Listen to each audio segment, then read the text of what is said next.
ನೋಡಿ, ಈಗ ಚಾರುಗೆ ಬೇರೆಯವನ ಜೊತೆ ಮದುವೆನ ಮಾಡಕ್ಕೆ ಮುಂದಾಗಿದ್ದಾರೆ ಮಾನ್ಯತಾ. ಎಸ್ ಹೌದು, ದಿಗದ್ ಅಂತಿದ್ ಯಾರೋ ಹುಡುಗ. ಸೊ ಹೀಗಾಗಿ ರಾಮಾಚಾರಿನ ಪೊಲೀಸರು ಕರ್ಕೊಂಡ್ ಬಿಡ್ತಾರಲ್ಲ, ಅದೇ ಒಂದು ಲಗ್ನದಲ್ಲಿ ಮುಹೂರ್ತದಲ್ಲಿ ಬೇರೆಯವ್ರ ಜೊತೆ ಈಗ ಮದುವೆ ಮಾಡಕ್ಕೆ ಮುಂದಾಗ್ಬಿಟ್ಟಿದ್ದಾರೆ. ಈಗ ಪಕ್ಕದಲ್ಲಿ ಕುತ್ಕೊಂಡಾಗಿದೆ. ಇನ್ನೇನು ಚಾರು ಕೂಡ ಆರವನ್ನ ತೆಗೆದುಕೊಳ್ಬೇಕು. ಈ ಕಡೆ ದಿಗಂತ್ ರೆಡಿ ಆಗಿದ್ದಾನೆ ಹಾರ ಹಾಕಕ್ಕೆ, ತಾಳಿಯನ್ನ ಕಟ್ಟಕ್ಕೆ.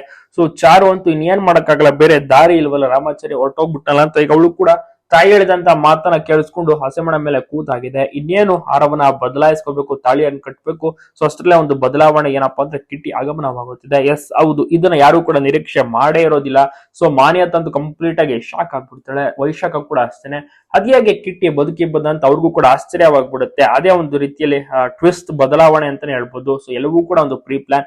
ಪೊಲೀಸರನ್ನ ಕರೆಸಿದ್ದು ಈ ಮಾನ್ಯತಾ ವೈಶಾಖರ ಎಲ್ಲವೂ ಕೂಡ ಅಷ್ಟೇನೆ. ಮದ್ವೆನ ಮುರಿಬೇಕು, ರಾಮಾಚಾರಿ ಮತ್ತು ಮದ್ವೆ ನಡೀಬಾರ್ದು ಅಂತ ಈ ರೀತಿ ಎಲ್ಲ ಮಾಡಿದ್ರು. ದಿಗಂತ್ ಅಂತ ಒಂದು ಹುಡುಗ ಸೆಟ್ ಮಾಡಿ ದಿಗಂತ್ ಜೊತೆ ಮದ್ವೆ ಮಾಡ್ಬಿಡೋಣ ಅಂತ ಮಾನ್ಯತಾ ಪ್ಲಾನ್ ಮಾಡಿ ಮುಂದಾಗ್ತಲ್ಲ. ಆದ್ರೆ ಅಲ್ಲಿ ನಡೆಯೋದಿಲ್ಲ.